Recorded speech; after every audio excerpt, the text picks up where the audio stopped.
Wild guitars. Damaged lives on the road to ruin. And this road leads to Vegas, baby!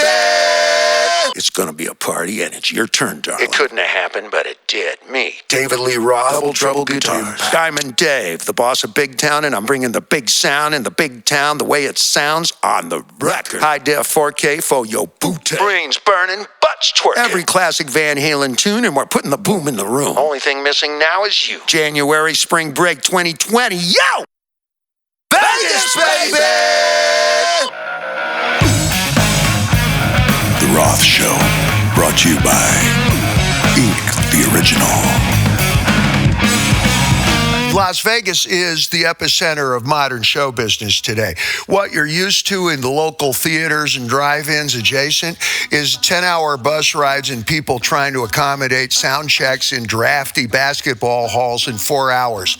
That's the best bands possible. You beat the hell out of your singers, you beat the hell out of all your wind instruments and your dancers. And it's like the NFL. Everybody's playing hurt.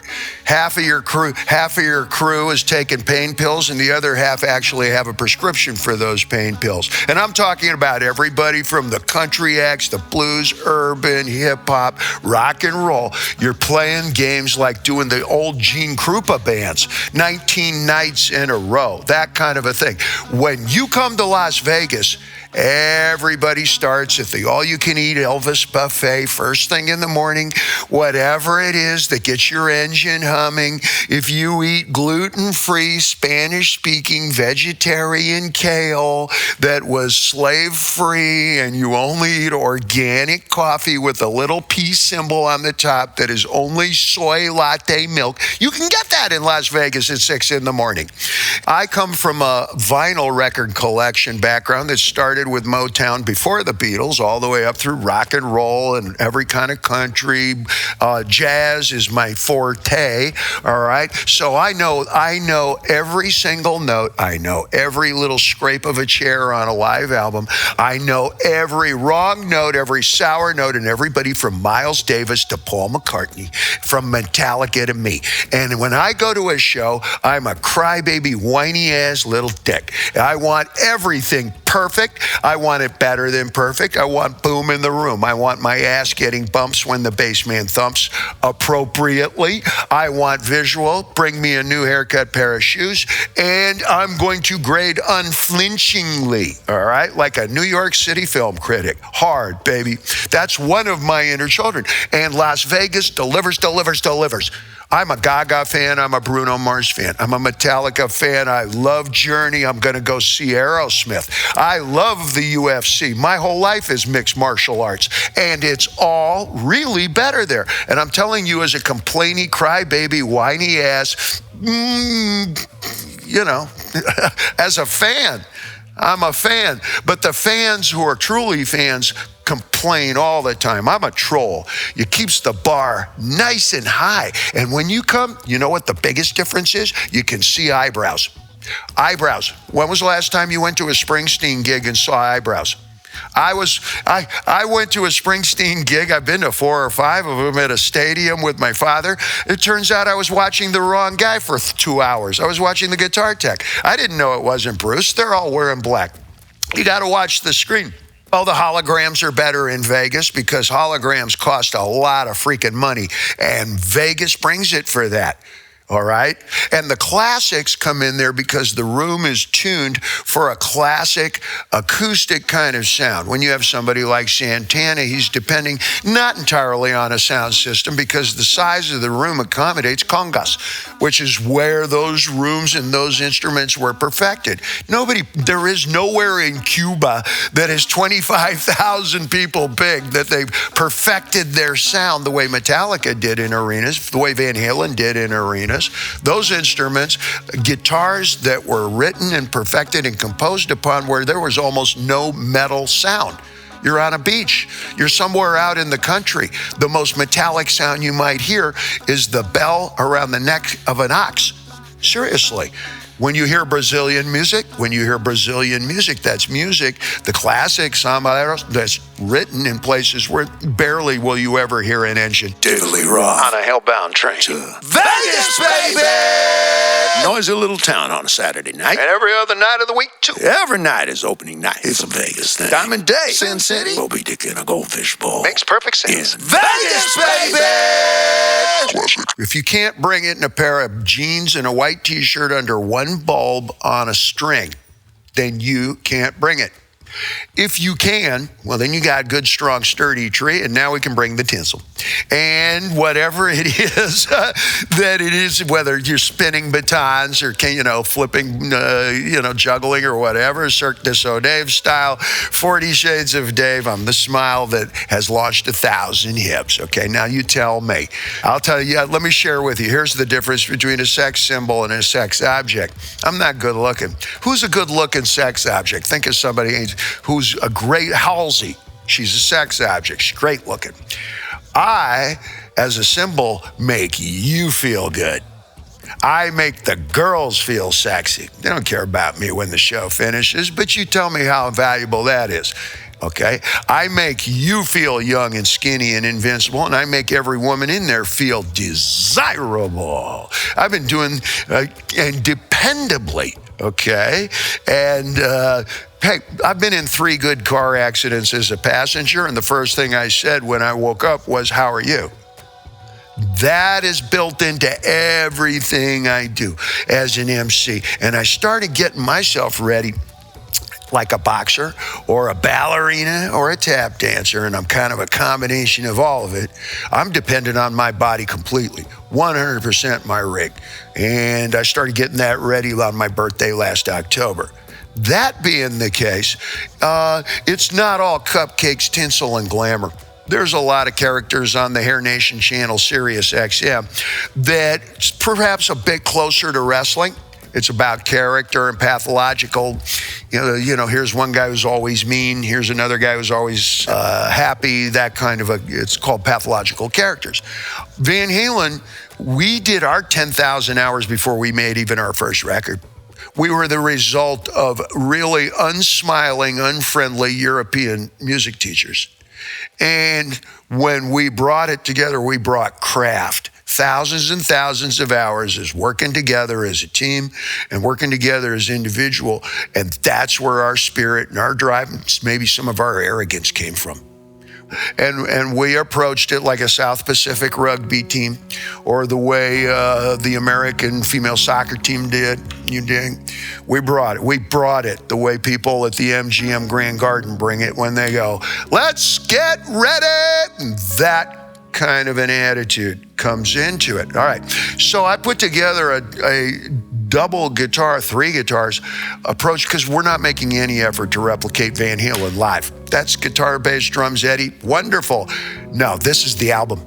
We start the way the album sounds, and man, that's a high hurdle. You're going to have to come after the show, tell me if I did it, because it requires multiple guitars. And like I said, this will change your haircut. This will, it sounds, well, as I shared with others, I told the band, let's not give the band a name. It's not the David Lee Roth Band. This has its own sound. And the sound is serious, so give it a serious name. Why don't we call the sound Horses of God? And let's see if you can add up to that. David Lee Roth. Las Vegas After Dark. Rock and Roll Confidential. Double guitar. And it sounds like the record. House of Blues. Make yourself at home. Residence. Moving in. Vegas, baby! Circumstantial evidence. Diminished capacity. 96.3 KKLZ. I'm Diamond Day. Sound like a weekend to me. Routining. The classic term is routining. Comes from British music hall. You take 10 acts, 10 records, 10 songs, like a DJ perhaps. What order are they put in, and how are they presented? Is there overlap, quick segue? Do you stop and introduce? Routining. And you have to be able to work with your audience the same way that you work with a single individual. Sometimes it's in debate, sometimes it's conversation, and sometimes you're laughing and celebrating together. Frequently in my audience, it is the victory dance, but it's back and forth. A little bit more like fucking sometimes. And at the end of the day, it's not who you slept with, but who wants to sleep with you again, white boy. So we also invoke a little bit of that as we make our presentation. Am I making any sense here? I'm trying, Judge. Elvis's birthday. Let's not let the poetry of this be lost. And we've been sitting going, how do we memorialize this? Certainly makes the date way easier to remember. Elvis's birthday, January 8th. Okay, but the spirit of Elvis is way bigger than the music. I don't know how many Elvis's records I actually bought. Wasn't my generation. But the spirit, the attitude, the vibe, the cool of Elvis. Elvis had many phases, many stages, okay. And depending on who you are and how old, I don't know, are you military Elvis with the perfect complexion? Were you beginning Elvis when he upset everybody with a hibba hibba shika shika? Or were you end stage Elvis, which frankly, I enjoy that as much. I like Keith Richards. I like Keith Richards for all the same reasons. I dig end stage Keith every bit as much, and I'm prepared to spend $1,500 to go see him as well. And if he plays in Vegas, I'll spend another $1,500 because I can see his eyebrows. If you can see somebody's eyebrows, then you have a connection face to face. And in most of the venues in Las Vegas, it is as simple as that. And whether it's Gaga, Bruno, me, you know, we're expressive motherfuckers, okay? When you talk about Garth Brooks, nobody has better selling records. I think he has 7 diamond records, more than the Beatles. Why? Because of his personality, because of who he is, his character. And from what I can tell, half of his show is him telling stories. What a better place to hear it than in one of those rooms. I've played every room on earth. You know the Johnny Cash song, I've been everywhere, man. I've been here. Okay, and he names about 200, Opelousas, Tuscaloosa, Opelika. I think there were 4 cities I haven't actually been in, and two of them changed their name. Not because I had been there, but maybe. David Lee Roth. On a hellbound train. Mr. Motion. Coast to coast. Ocean to ocean. Let's do this the old-fashioned way. Big time double guitar. That stuff sounds like a record. That's right. Just like the record. Diamond Day. We know each other. Vegas, baby! You and me till the wheels fall off. January and spring break. Let's kick this one off right between the weekends. Tap the screen. Get your tickets. Knock, knock. Who's there? You are. And I'm Diamond Day. Inviting you. You. And you. Go ahead. Say it first. Vegas, baby! I take it very seriously when I get out there in the music department. This is not a tribute band. It's not a backup band. This has taken me about 4 years to really bring it around. Geez, just the prep for this. Most acts take 6-8 weeks to bring the full production together, and we'll have been 8 months in preparation for the music in the same spirit that the original Van Halen was built. The average age in this band now is 25 years old, and they're ready to plug in. They'll plug into the amps. If I let them, they'd plug into livestock, but that's insensitive. Edit that out. But maybe in Vegas, of course, there are many things different, but succinctly, I can give you a poetic answer. There are many reasons that I still sing with the same mid-level fury. If that's even possible. Can you be furious but at mid-level? I don't know. It's like my day. I'm somewhere between pissed off and not too pissed off. What about you? I can maintain mid-level fury.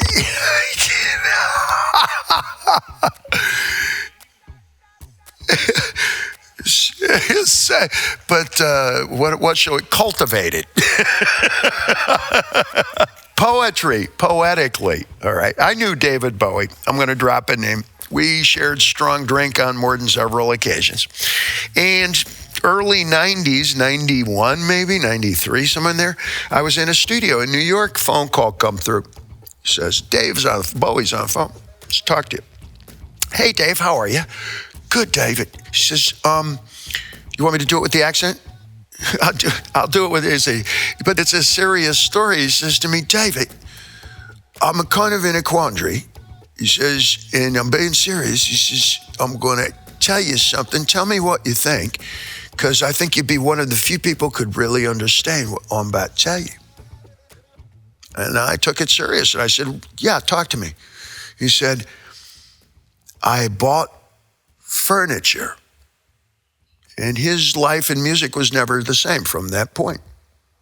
First time in his life. And it changed his life. It was significant, I think. If you ask me why that was such a quandary for him, because he was very serious. He was concerned. He was cutting the anchor chain. And I have yet to buy furniture.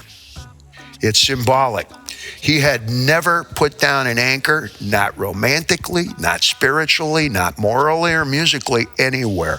Very few people can live like that. There are only three kinds of people: those who stay home, those who leave home, and those who go to sea. And David had put out to sea as a very young man. When he finally came to shore in New York City and got married, everything he knew ended. I never bought furniture. And that's what you see on stage. I'm not looking for a place to park. I'm driving around. David Lee Roth. Diamond Day on a hellbound train to Vegas, baby! Moving in. Residence. Hard rock stomping ground. House of Blues.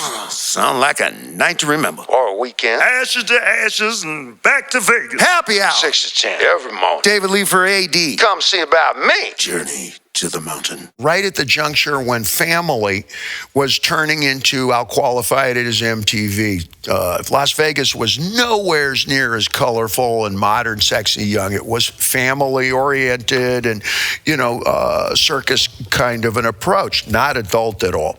And I think I was ahead of myself a little bit of time. In fact, I got fired for making the joke that my girls dancing, I had a couple of mambo girls. I was very well into Hispanic influence there. Again, perhaps a little ahead of my time. And a couple of the mambo girls were dancing, and I said, look at them, ladies and gentlemen, so hot, Michael Jackson would quit the Boy Scouts. And they literally fired me for that one. I was out in front with a guitar case in one hand and a shopping cart with my costumes and a top hat in the other. They literally, I would get memos about the F-bomb or the F-word on stage, material that today gets you hired for Saturday Night Live in terms of content. It was, Jesus, it's smart smut. All right, what I deal with is sometimes blue, but it's smart blue. Sexy smart, scary smart. And it's always a sharing experience. Half of Van Halen, half of my classic audience has always been female. Very unusual for most heavy rock or hard rock treatments. You can sing along. That's my integrated busing background. I went to schools that were 95% black, Spanish speaking, and me. And Cindy Yamashita, who was good at math. Every class had at least one Japanese girl. I should have married Cindy Yamashita or whoever. That had a decided influence on my record collection. So every Van Halen turn has 4- and 5-part harmony that is Temptations, Four Tops, if you know where to look. Half of what I'm doing on stage is the front man for Led Zeppelin, and the other half is James Brown, 1967 on The Ed Sullivan Show. Hey! Different neighborhoods place different values on different components of music. Some people need it for dancing. Some people see it as prayer. He who sings prays twice. I just heard that one. I'm not sure what it means, but it sounds deep. Let's continue. I believe in God or some greater spirit to some degree, and my God is a fierce and vengeful Old Testament God capable of tidal waves and trenchant warfare. But my fierce and vengeful Old Testament God also invented Borscht Belt Catskill Jewish comedians. And I run into my voice in the most interesting, colorful, unusual and unexpected places, okay? It's, you might see something like Ripley's, Believe It or Not. How many hamburgers are manufactured and served by the Oscar Mayer Company? How many hot dogs are manufactured in one day? And they'll show the machine spitting out hot dogs, right? And in the background, somebody is playing Running with the Devil. I don't know what the connection was, but some genius made that connection. I wind up in movies that I'm going to leave it on that one. But I seen that. I share with you what my audience is, both Harleys and Ferraris, okay? We get college professors and we get Hell's Angels, okay? And sometimes the college professors give a little contribution somewhere that you'll hear it in an elevator of a building that you wouldn't expect ever to deal with my music or my voice, you follow. But I think you get the idea. David Lee Roth. 97.1. The Point. When was the last time you did something for the first time? First times every night in Vegas, baby! Out into the territory and up to our back wheels. House of Blues. Moving in. Residence. Stomping ground. Philosophically speaking, what are y'all doing that night? What about all weekend? Besides, it's Vegas, baby! Integrated busing. In 1960, Lyndon Johnson passed it in 64, 65, 1966 or somewhere in there, the first bus left on the busing program, take kids from one side of town, the pale-face side, to the good side of town. Okay. That happened in Pasadena, the Golden Ghetto, we call it, which is where Jackie Robinson, the first black baseball player, came from, okay? We call it the Golden Ghetto because there's a huge middle and lower middle class, enough jobs, a lot of food, grocery stores, and so forth, because they built the rest of Pasadena, which is Jet Propulsion Labs, California Institute of Technology, blah, blah, blah, blah, blah. A lot of jobs, a lot of trees, okay? And they figured this would be the best place to test busing. I was in the very first bus. And everything that I heard at the youth club dance was Motown, okay? Which I can still sing every single syllable of, and then Stax Volt and so forth. So if you ask me, who is your voice closest to, I'll tell you right off without a blink of an eye, Wilson Pickett. Mustang Sally! Now, I sounded like that when I was 12 years old. Okay. Much to the rabbi's chagrin. Think you better roll your Mustang now. Like this, okay? And I practiced that assiduously when I was 12. And I danced. Oh, yeah, you bet I danced, because dancing's what you can do when you have no money and no room to spend it in. You got no backyard. You got no patio. So you set up speakers. You push the furniture to the side of the wall. So singing and dancing are the first instruments you reach for when you are broke.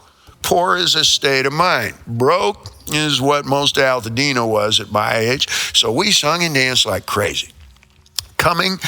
How you got dressed was different, okay?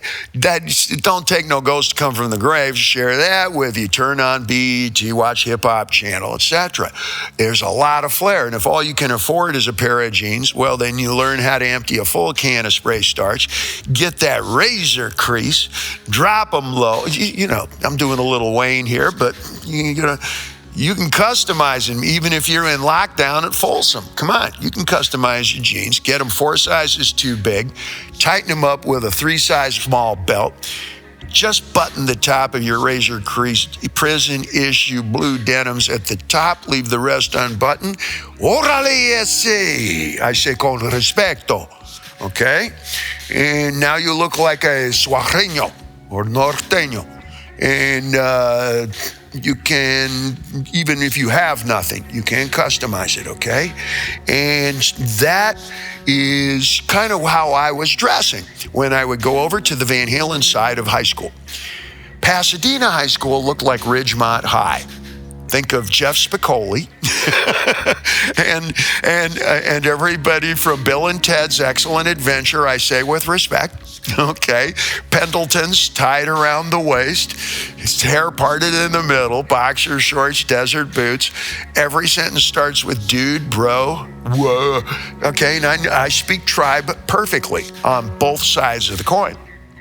I would show up at the Pasadena High School dance wearing suspenders, high-top tennis, not high-tops, two-tone Cuban heels from Emil's on Colorado and Lake, downtown, you see.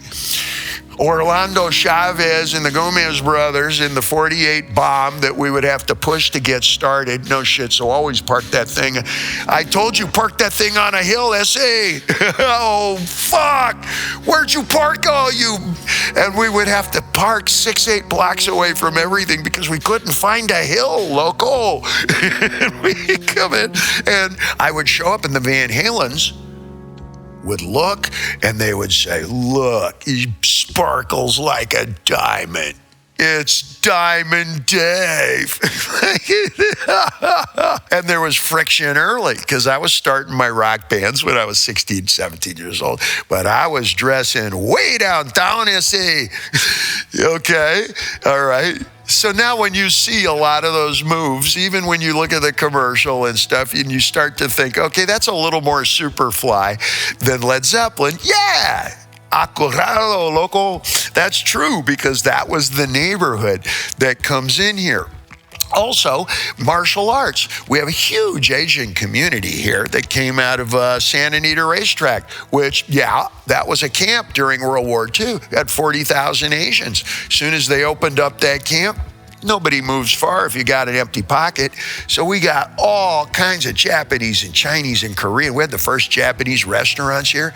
I had raw fish and sushi for the first time in 1972. We thought that was the greatest thing ever. Rudy worked in the back, a Mexican kid. Rudy worked in the back of a kitchen at the Japanese restaurant. He says, you got to try this. It's amazing. I said, what is it? He says, I don't know. It's raw something. Tastes like fish. It's great. In honor of January 8th, Elvis's birthday, I'm going to go into the accent. I want to thank you very much. There's also a very special guest this afternoon talking to you on this tape recorder. And I want to invite you and all the good friends and the good people in Las Vegas Basin to come in and make an appearance on my birthday. Thank you very much. David Lee Roth. Las Vegas. More hits than John Wick. Guitars. I need more guitars. And it sounds like the horses of God. Diamond Dave Train. Departing the boneyard. Next stop, Sin City Backyard. Change coming. Maybe you heard. House Blues. Resident in Vegas, baby. Rockin'. I think as far as style and attitude and what's going on, that what we do here is a little bit larger than just the music. Van Halen music is monstrously popular, well beyond a specific neighborhood anymore. It's cowboy hats and it's Spanish speaking, and, you know, hip hop wise, I can't walk down the sidewalk more than 3 or 4 feet without somebody going, hey, you're that white boy. And yeah, I am that white boy. And it has transcended. To get to Las Vegas, you have to be universal. The music you got to have at least 5 songs that virtually everybody knows. Probably the best example of that is Tom Jones. What's New, Pussycat, Delilah, Thunderball, everybody knows those tunes. We were fooling around, and I think I have 20, maybe 25 songs that everybody in the room was singing around with better than when I was. Does that make some kind of sense? When you come to Las Vegas, it's not just a show, it's a weekend.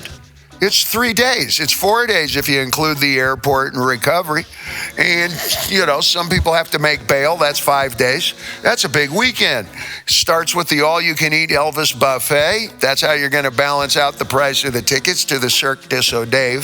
I was thinking of calling my show 50 Shades of Dave. We don't know. We're thinking. At least we're thinking. That's unusual. I am the attitude. I'm the spirit of Las Vegas. Yes, a lot of people play rock and roll in Las Vegas, and they play it superbly. I'm going to go see Aerosmith. You bet. I know every word to every Journey song. You bet. But who is the attitude and the spirit of midnight when the show is over and everybody is guilty? Yeah, I said it.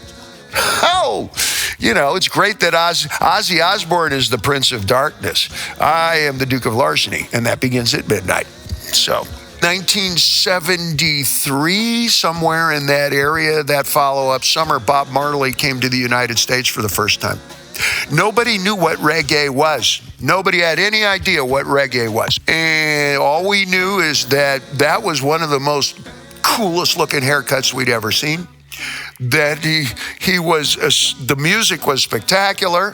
That joint looked like it was a road flare. And that they were playing at a place called the Roxy in Hollywood. Small club right next to the Rainbow Bar and Grill, and it holds about 500-600 people. And I said, at the time, because we in Van Halen were playing backyard parties and, nights of Pythias Hall and this kind of material, so we were putting out flyers. And I said, well, not only is Aerosmith a good audience to put flyers on cars under windshield wipers, but I just heard of a new kind of music called reggae. And you got to see this guy's haircut. It's amazing. I bet you it's a good audience for us.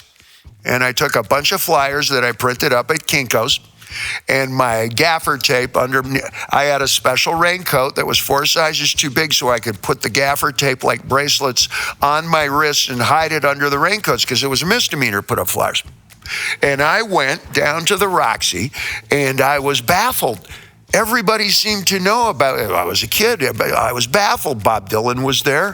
Yoko Ono, John were there. Ike and Tina Turner were there. They were still together at that time.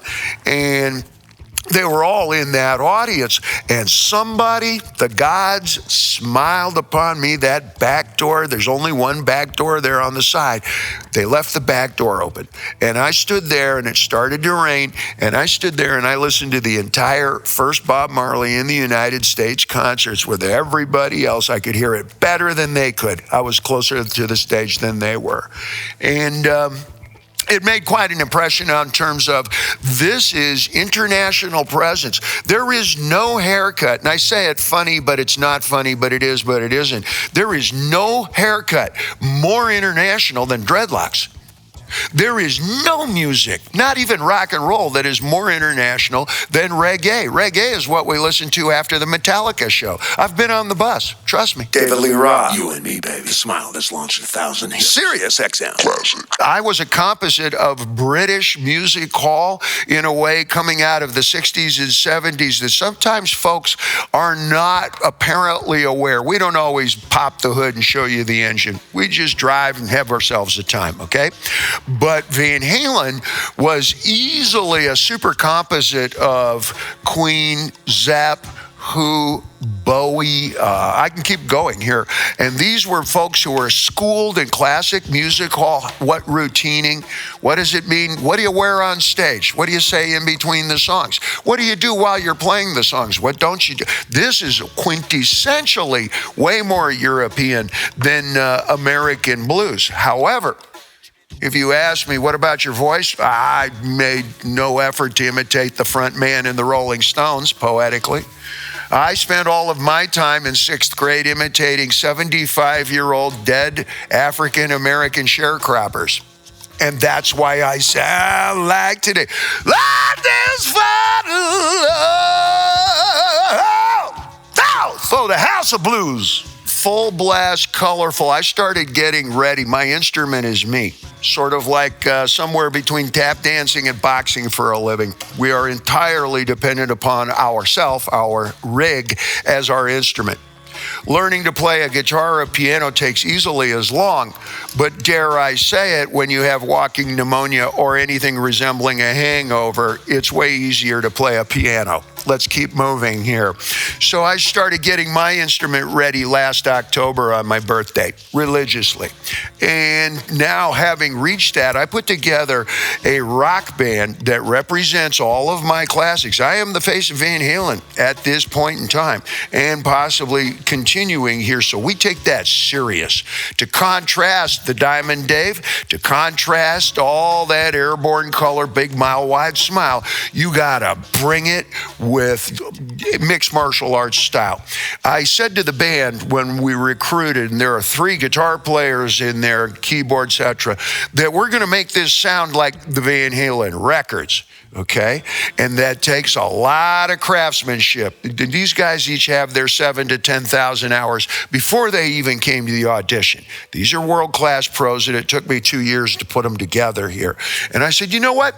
Let's give the band a name, but not a popular name, not a public name, just like Secret Society name, and we'll name it after the sound, because when you get it right, it sounds like the horses of God. And I say it without a smile.